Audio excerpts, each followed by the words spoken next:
وسلم تسليما كثيرا أما بعد. Kita akan membaca keterangan berikutnya tentang masalah ruqyah dan jimat. Dari Abdullah ibnu Ukaim marfu'an, man ta'allaqa syai'an wukila ilaihi, rawahu Ahmad wa Tirmidzi. Abdullah bin Ukaim secara marfu', marfu' berarti sabda Nabi sallallahu alaihi wasallam. Marfu' artinya sampai kepada Nabi sallallahu alaihi wasallam.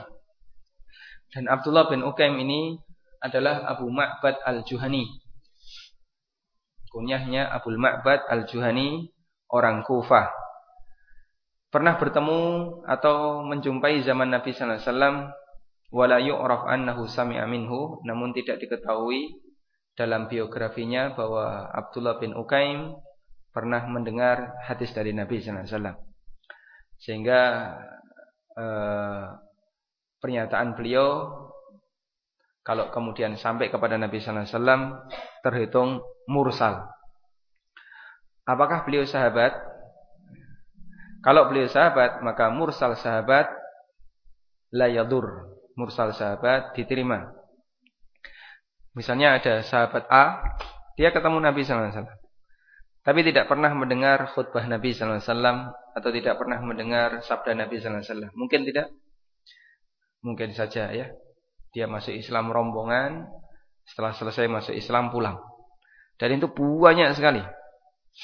Terutama ketika Amul Wufud, tahun 10 Hijriah, di mana Nabi sallallahu alaihi wasallam banyak menerima tamu dari kabilah-kabilah luar Madinah yang mereka masuk Islam afwajan, secara berbondong-bondong. Wa ra'aitan nasa yadkhuluna fi dinillahi afwaja.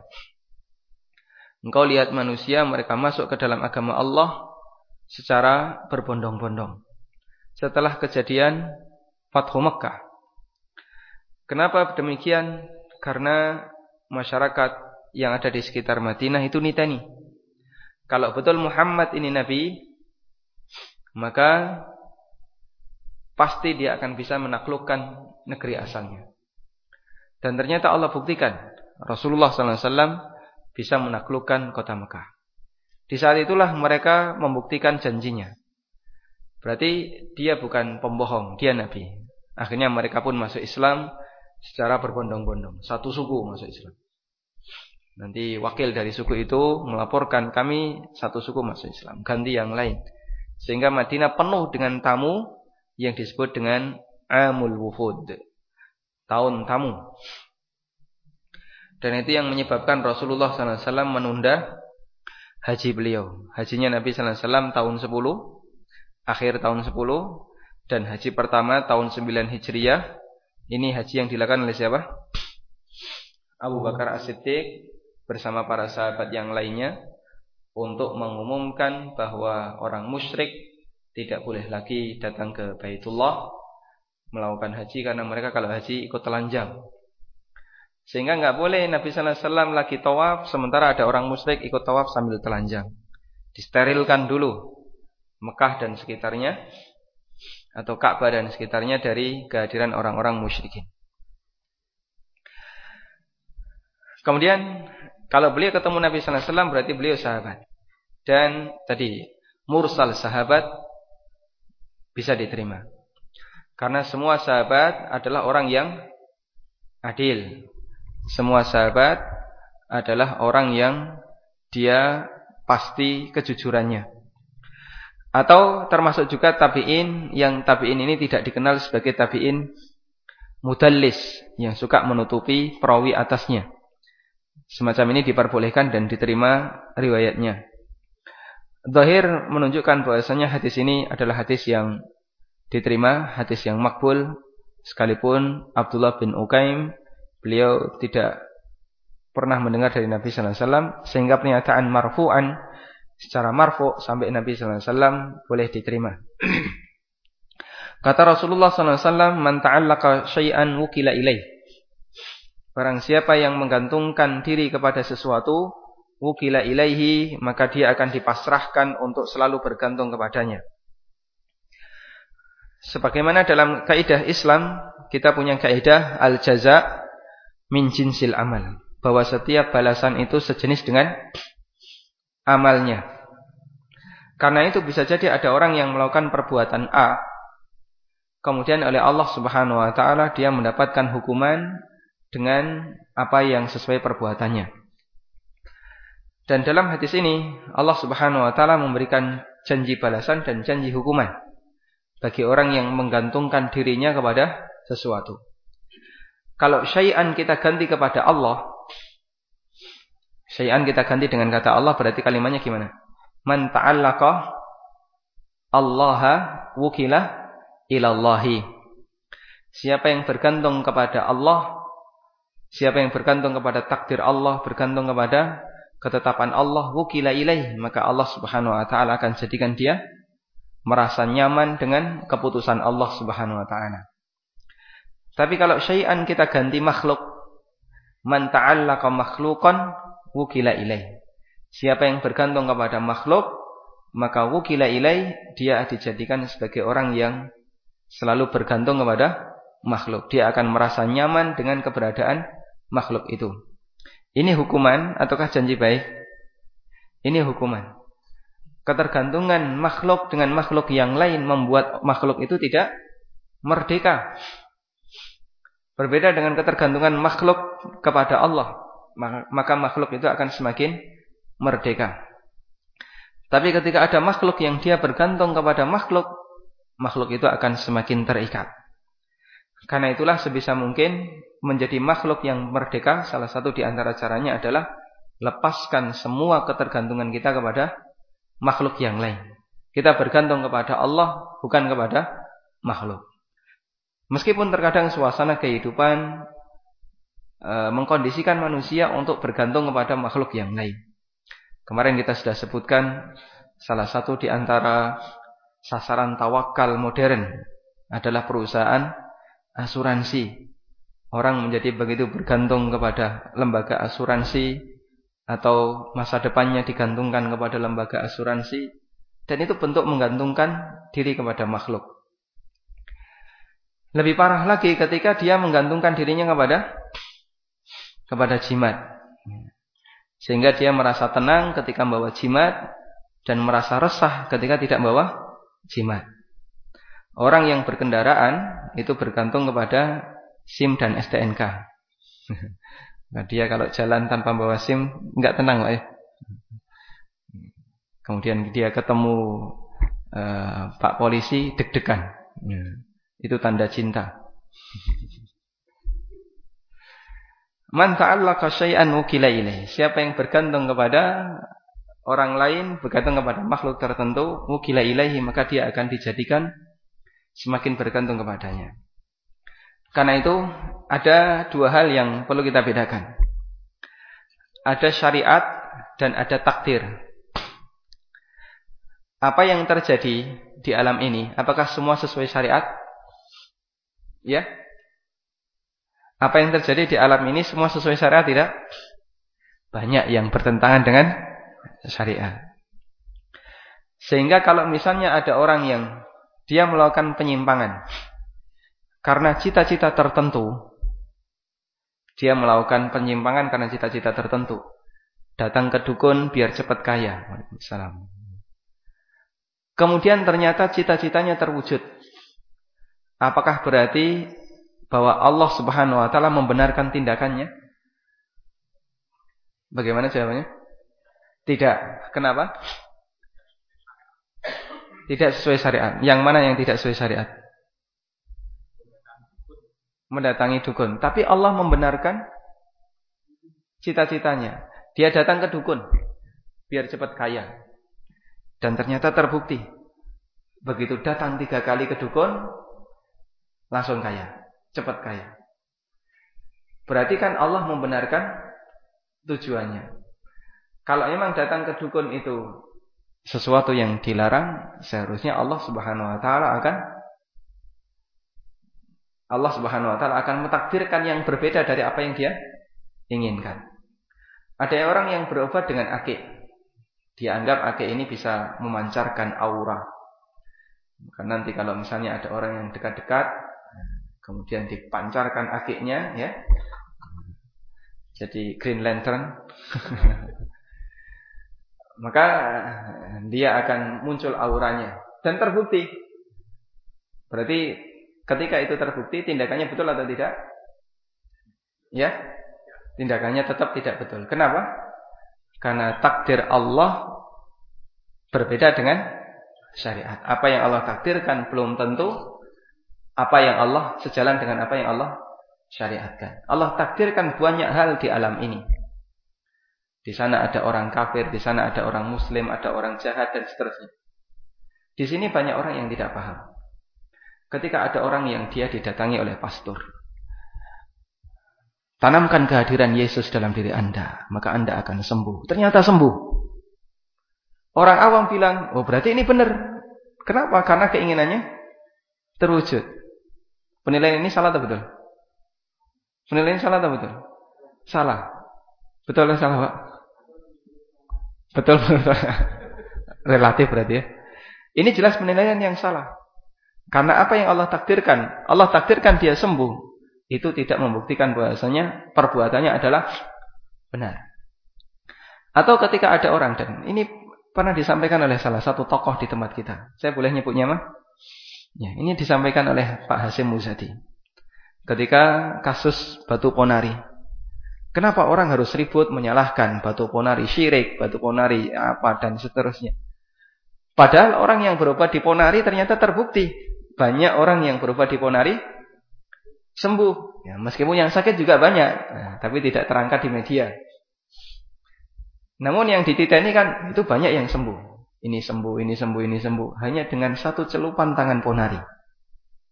Tapi ternyata Ponari Sweat lebih manjur daripada Pocari Sweat.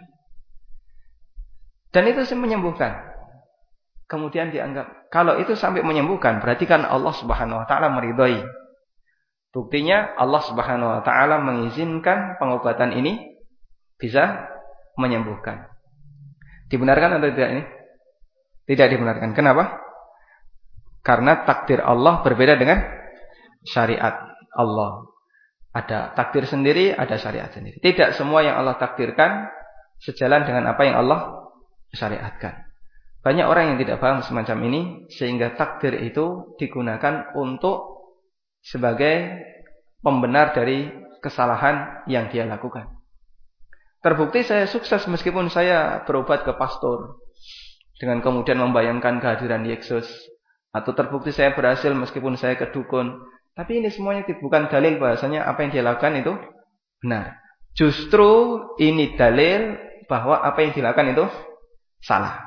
Karena salah satu di antara cara Allah menghukum orang ketika melakukan penyimpangan adalah dilulu, istidraj. Dia dibuat semakin bergantung kepada kesalahannya. Karena dia pakai jimat, bagaimana caranya biar dia tidak mau tobat dengan jimatnya? Maka dia dibuat semakin yakin dengan kekuatan jimatnya. Setiap kali melakukan usaha, kalau pakai jimat sukses. Tapi kalau pas usaha tidak pakai jimat gagal. Kemudian maka muncul keyakinan dalam dirinya. Berarti jimat ini memang betul-betul mantap. Akhirnya dia berkeyakinan semua harus kembali kepada jimat. Ketergantungannya akan semakin bertambah kepada jimat. Itulah yang dimaksud pernyataan dalam hadis ini, man ta'allaqa syai'an wukila ilaihi. Barang siapa yang bergantung kepada sesuatu, maka dia akan dipasrahkan oleh Allah kepadanya, sehingga dia semakin yakin, semakin bergantung kepadanya. Sehingga kalau ada dukun yang dia banyak mustajab, ini seharusnya lebih dihati-hati. Berarti orang yang berdukun di sini banyak yang dihukum oleh Allah Subhanahu wa taala. Buktinya banyak pasiennya yang tidak mau lepas darinya, semakin bergantung kepadanya.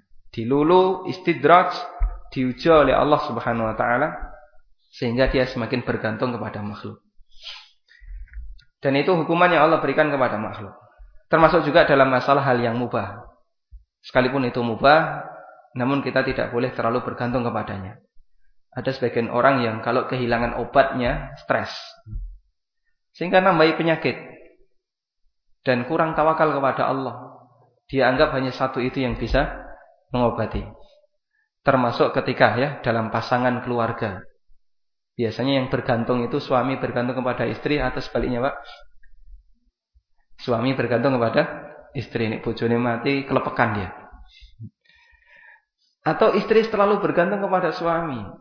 Jadi dia sangat besar harapannya, ketergantungannya kepada suami. Semuanya serba pokoknya harus suami. Ini bisa berbahaya. Karena bergantung kepada makhluk. Lepaskan sedikit ketergantungan itu. Gantungkan kepada Allah Subhanahu wa ta'ala. Sebagaimana Allah berikan kita banyak nikmat, jangan terlalu bergantung kepada nikmat itu.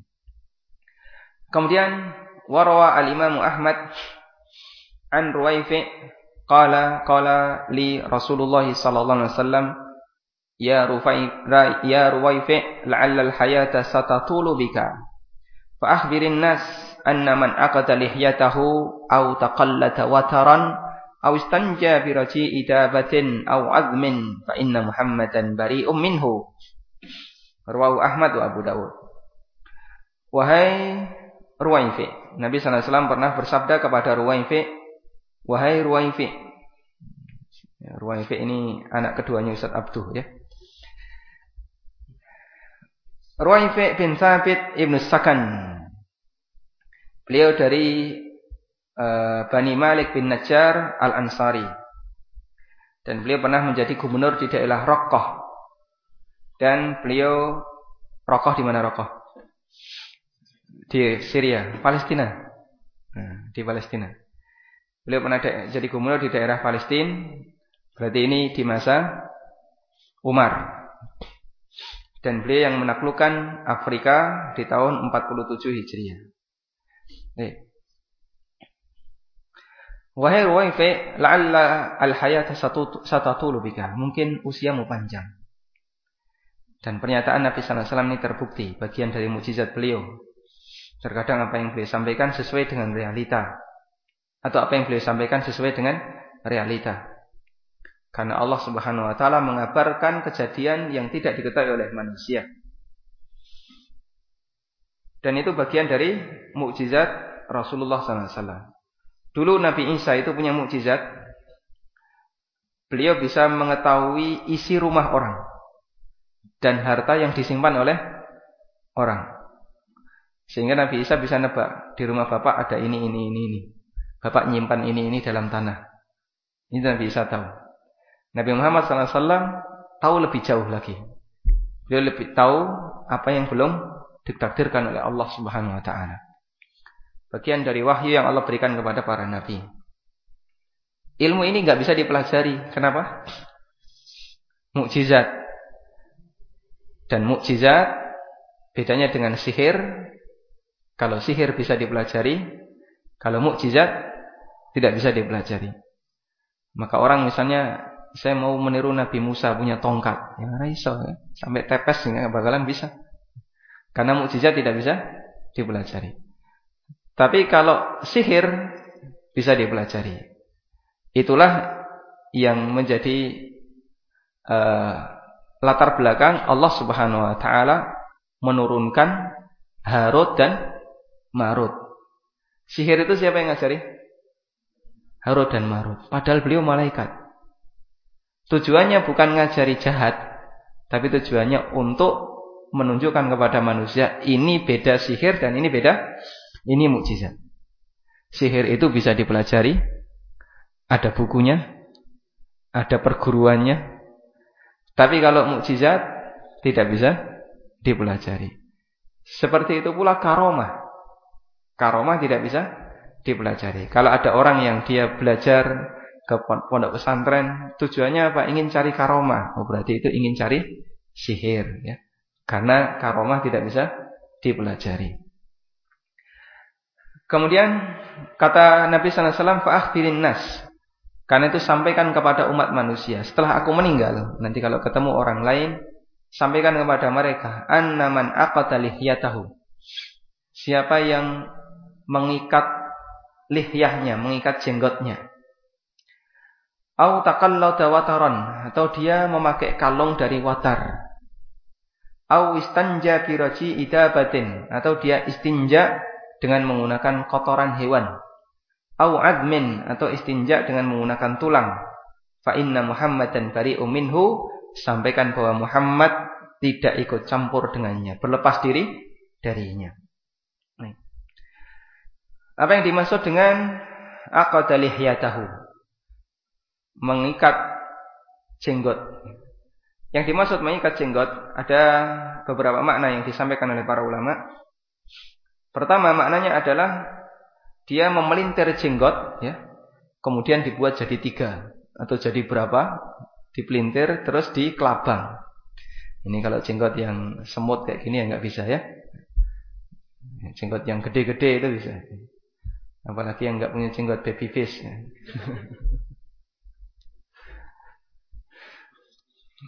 Dan ini kebiasaan orang di masa silam sebelum perang. Dalam rangka kesombongan. Untuk menunjukkan sombong kepada musuh, jenggotnya dipelintir. Kalau sekarang kumis, ya. Sombong itu salah satu lambangnya adalah kumisnya dipelintir. Kemudian mana yang kedua adalah rebonding jenggot.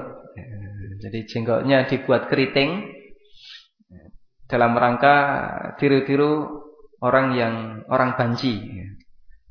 Jadi dia gayanya banci tapi berjenggot.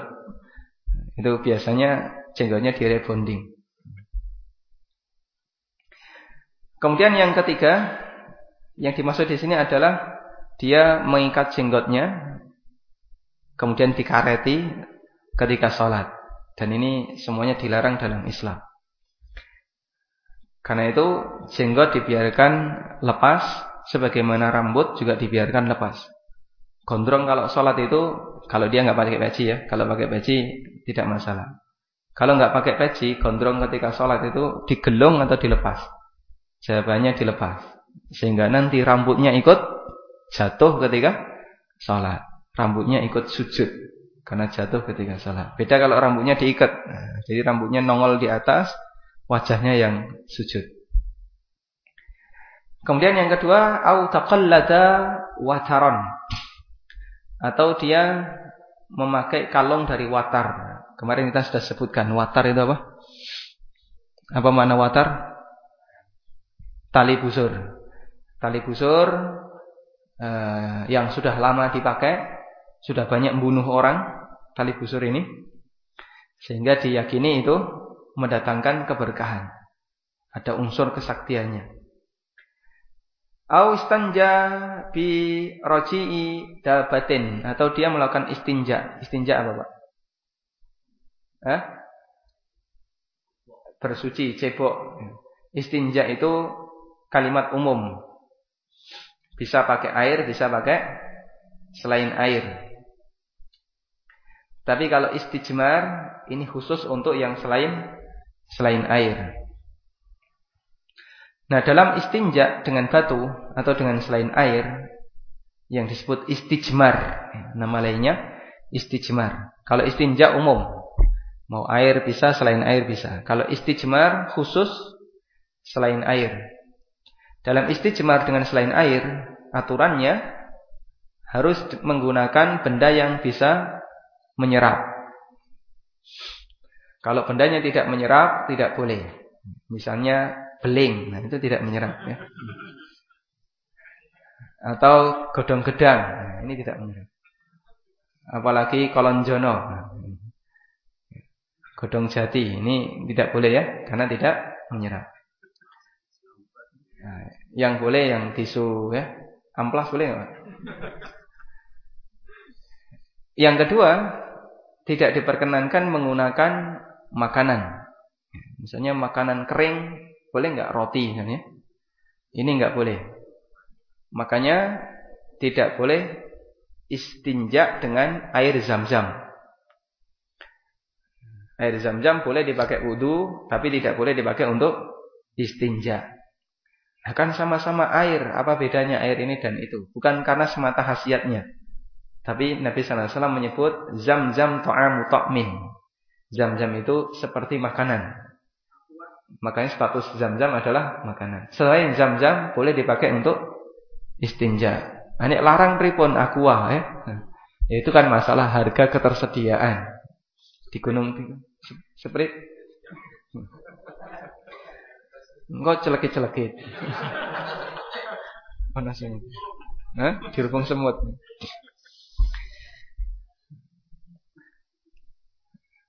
Ya, di toilet Saudi itu ada ribuan toilet yang di belakang Masjidil Haram itu ada toilet bawah tanah isinya 1000 kamar mandi. 1000 toilet. Itu airnya tidak menggunakan Zam-zam. Tapi kalau keran wudu ada yang menggunakan Zam-zam. Yang di permukaan tapi ya. Kalau yang di bawah wallahu a'lam. Nah, yang tidak menggunakan Zam-zam pakai air destilasi. Kemudian yang berikutnya tidak diperkenankan menggunakan tulang atau kotoran hewan. Kenapa tidak boleh menggunakan tulang? Karena tulang ini makanan jin.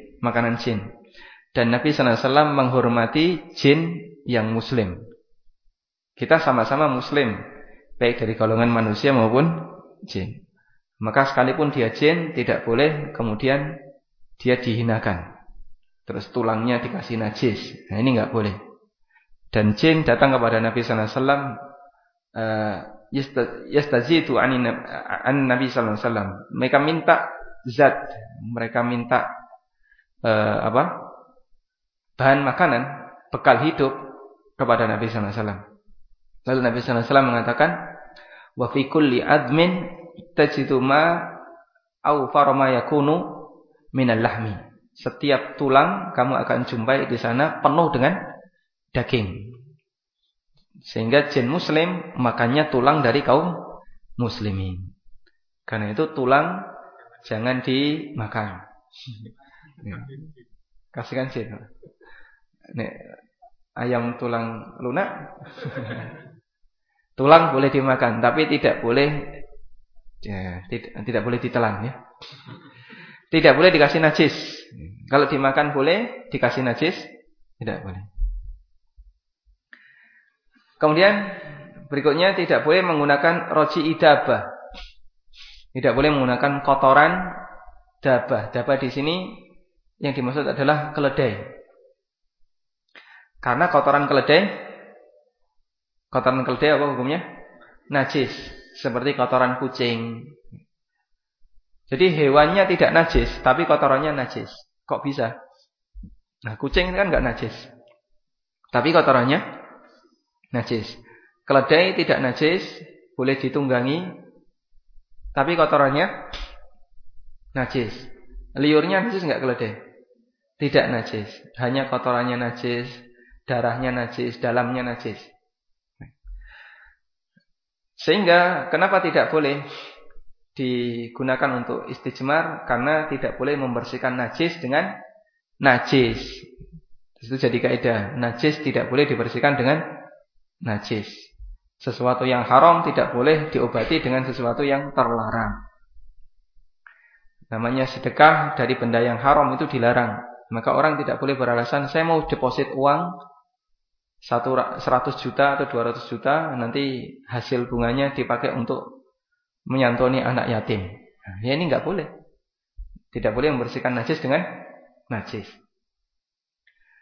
Fa inna Muhammadan bari'um minhu, sesungguhnya Muhammad, atau satu lagi ya, tidak boleh beristijmar dengan benda yang dimuliakan. Misalnya apa? Emas. Sangar ya. Misalnya di situ ada tulisan Al-Qur'annya, atau ada tulisan hadisnya, atau yang lainnya. Atau termasuk buku-buku yang isinya ilmu. Tidak boleh dipakai untuk istijmar. Uang boleh enggak? Enggak boleh, karena dia dimuliakan. Atau benda yang masih memungkinkan untuk dipakai. Kalau tidak bisa dicuci, tidak boleh. Najis boleh enggak? Boleh ya. Nanti kan bisa dicuci. Kecuali kalau enggak bisa dicuci ya kayak gini kan, ini anti air ini ya. Sudah pernah saya waktu kecil tulisannya anti air tak buat kapal-kapalan, Pak.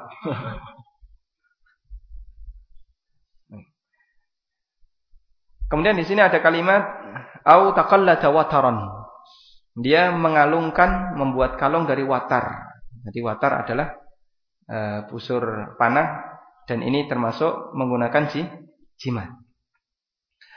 Kemudian kita lanjutkan ke hadis berikutnya dalam bab ini, adalah hadis dari Sa'id bin Jubair rahimahullah. Beliau tabi'in, muridnya siapa? Murid seniornya Ibnu Abbas radhiyallahu anhuma. Meskipun beliau juga punya guru sahabat yang lain. Dan beliau termasuk salah satu perawi tafsirnya Ibnu Abbas selain Mujahid. Namun Mujahid lebih ma'ruf karena intensitas belajarnya Mujahid lebih banyak dan lengkap tafsir Mujahid. Sa'id bin Jubair dulunya mantan budak, dan muridnya Ibnu Abbas yang mantan budak banyak, termasuk Mujahid bin Jabr. Beliau juga mantan budak. Dan beliau meninggal dibunuh oleh seorang gubernur yang kejam namanya Hajjaj bin Yusuf As-Saqafi. Dan ketika selesai membunuh Sa'id itu berdoa kepada Allah, Allahumma la tusallidhu ala ahadin min ba'di. Ya Allah, jangan berikan dia kesempatan setelah aku meninggal. Jangan berikan dia kesempatan untuk membunuh orang lain. Dan doanya Sa'id makbul. Setelah Hajjaj bin Yusuf membunuh ratusan manusia, yang terakhir yang dibunuh adalah Sa'id ibn Jubair. Setelah Sa'id, dia sudah tidak lagi mampu membunuh orang.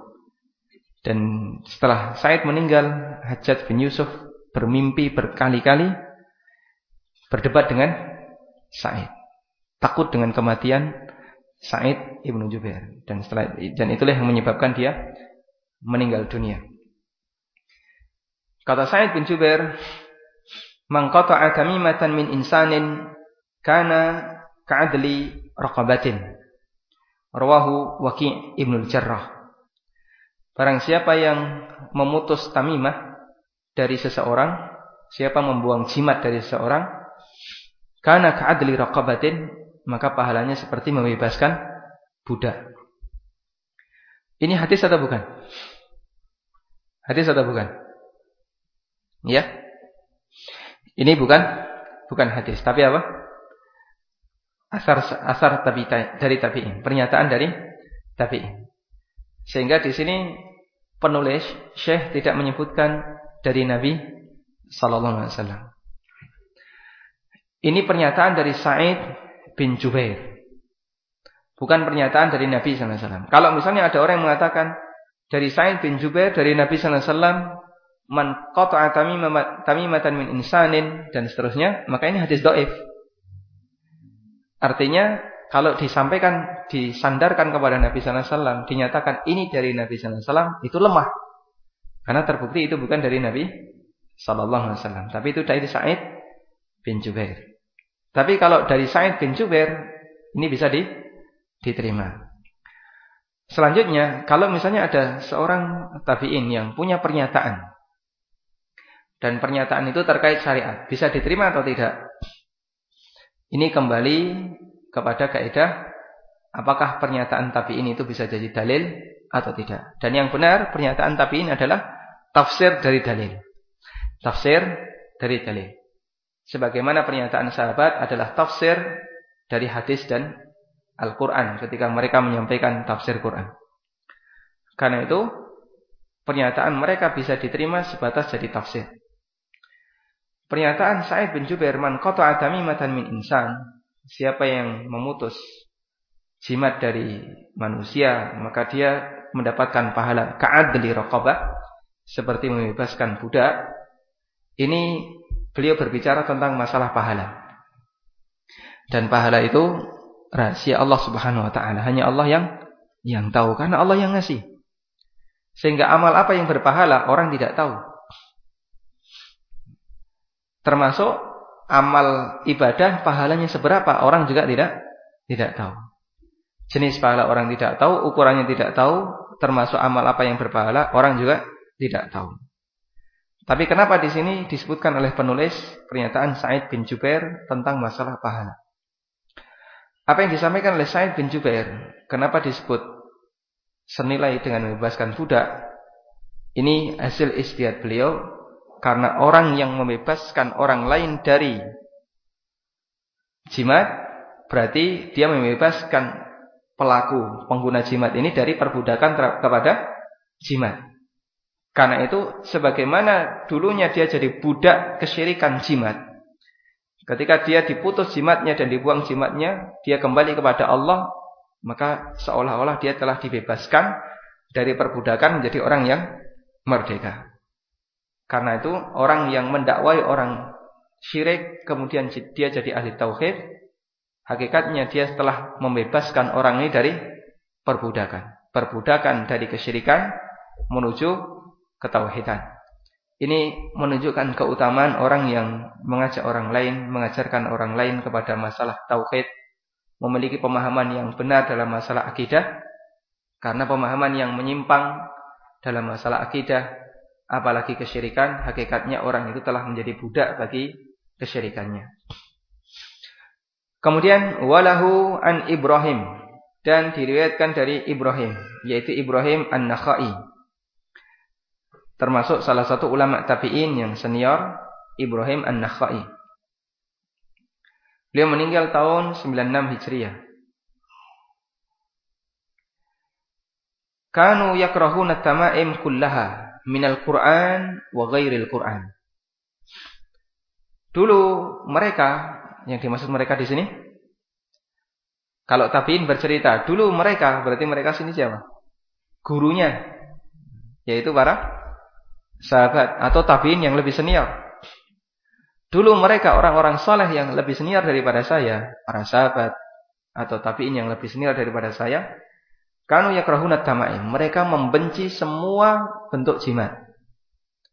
Benci di sini bukan sebatas, jangan dipahami mereka memakruhkan, bukan ya. Tapi benci di sini adalah benci untuk digunakan, bahkan bisa sampai derajat haram. Kullaha, semuanya, minal Qur'an wa ghairil Qur'an, baik dari Qur'an maupun selain Qur'an. Baik dari Qur'an maupun selain Qur'an. Dan ini menjadi penjelasan bagi pernyataan penulis sebelumnya, yang beliau mengatakan bahwa jimat dari Quran diperselisihkan oleh ulama. Di sana beliau mengatakan farakhasa fihi ba'dus salaf, tentang masalah jimat dari Quran sebagian sahabat memberikan keringanan. Kemarin siapa namanya? Ya, Abdullah ibn Amr ibn al-As. Kemudian dijelaskan dalam riwayat lanjutannya bahwa menurut Ibrahim An-Nakhai, dulu para sahabat membenci semua bentuk jimat sekalipun yang berasal dari Quran. Artinya, sekalipun di situ ada pendapat Abdullah bin Amr, namun ini pendapat yang marjuh, yang lemah, karena menyelisih, bertentangan dengan ijma' sahabat yang lain, pendapat seluruh sahabat yang lainnya. Kemudian di sini rawahu Waqi', diriwayatkan oleh Imam Waqi' bin Jarrah, beliau seorang ulama di zaman tabi'in, dan beliau adalah gurunya Imam Asy-Syafi'i. Imam Waqi' meninggal tahun 197, Imam Syafi'i lahir tahun berapa? 150. Berarti rentang usia itu masih memungkinkan untuk ketemu. Dan Imam Waqi' salah satu di antara gurunya Imam Syafi'i yang pernah beliau jadikan sebagai tempat untuk mengadu dalam masalah hafalan.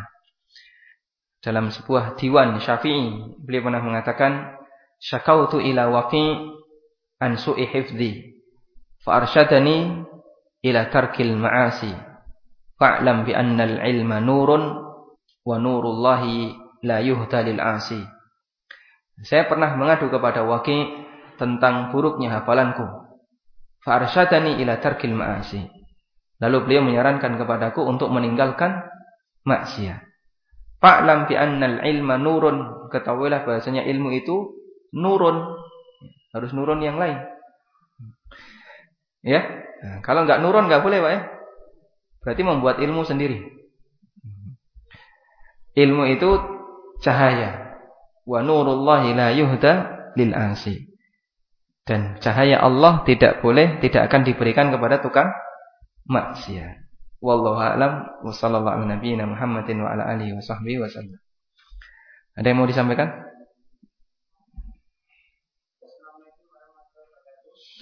Waalaikumsalam warahmatullahi wabarakatuh. Pakai ini misalnya.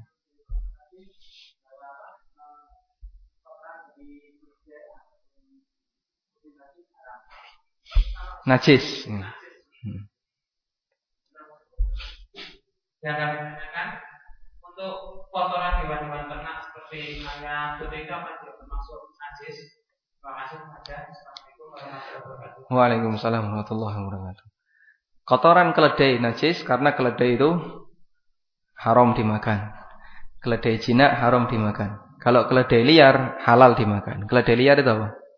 Zebra.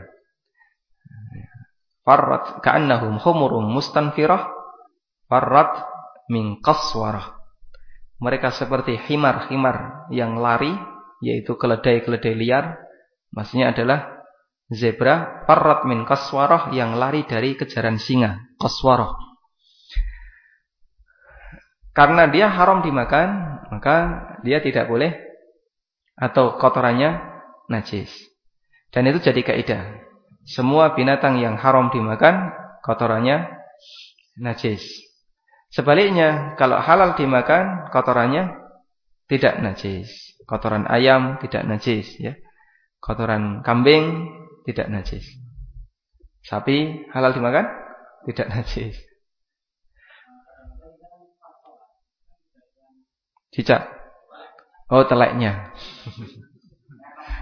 Oh, okay.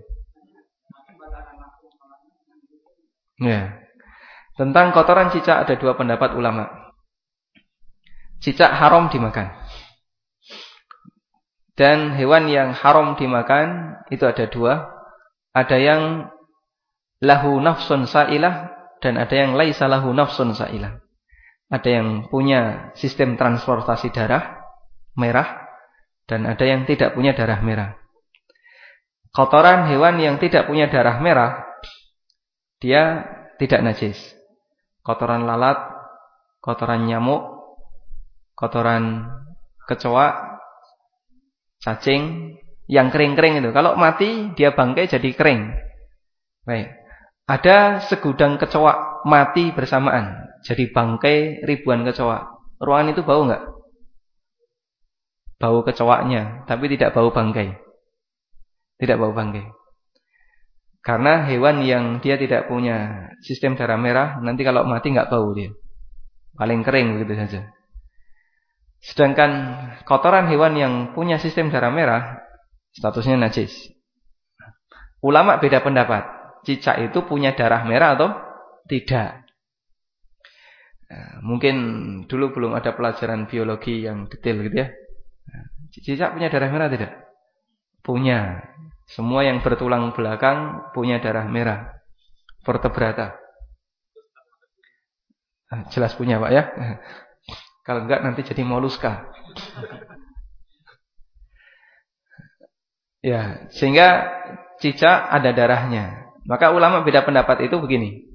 Menurut saya cicak enggak punya darah merah. Saya pernah nyembelih cicak enggak keluar darahnya. Iya, di buku-buku fikih itu pernyataan. Saya menyembelih cicak enggak ada darahnya. Saya gencet cicak juga enggak ada darahnya. Ya, karena terlalu sedikit darahnya cicak.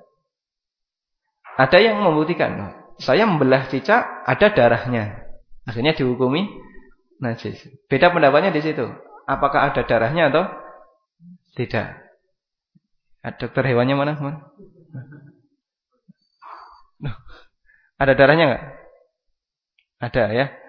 Cicak ada darah merahnya. Makanya cicak itu kalau mati, bangkainya ditaruh di sebuah ruangan, nanti baunya bau bangkai. Masih bau bangkai. Beda dengan kecoa mati di kamar mandi, tidak bau bangkai. Dan yang rajih wallahu a'lam, kotoran cicak najis.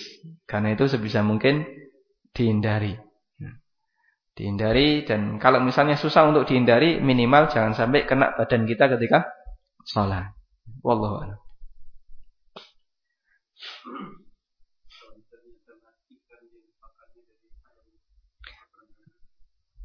Ada ternak ikan yang pakannya dari kotoran ayam atau ternak ikan yang sistem plung-lap ya, plung-lap. Sekarang ikannya halal haram? Ikannya tetap halal, jenis ikannya halal, terlepas dari bentuk makanannya. Tapi ketika dia dikasih makanan yang najis atau makanan yang menjijikkan, bangkai, kotoran manusia, nanti statusnya jadinya jalalah. Dan jalalah, binatang jalalah ini tidak boleh dikonsumsi, bahkan najis permukaannya, sampai dia dikarantina sehingga pengaruh dari makanannya hilang. Kalau dikasih kotoran ayam, insya Allah bukan jalalah, karena kotoran ayam tidak najis.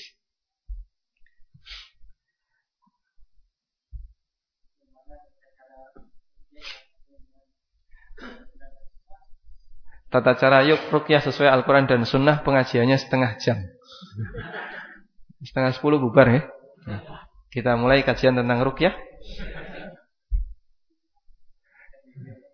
Intinya selama di situ tidak ada unsur kesyirikan, silahkan.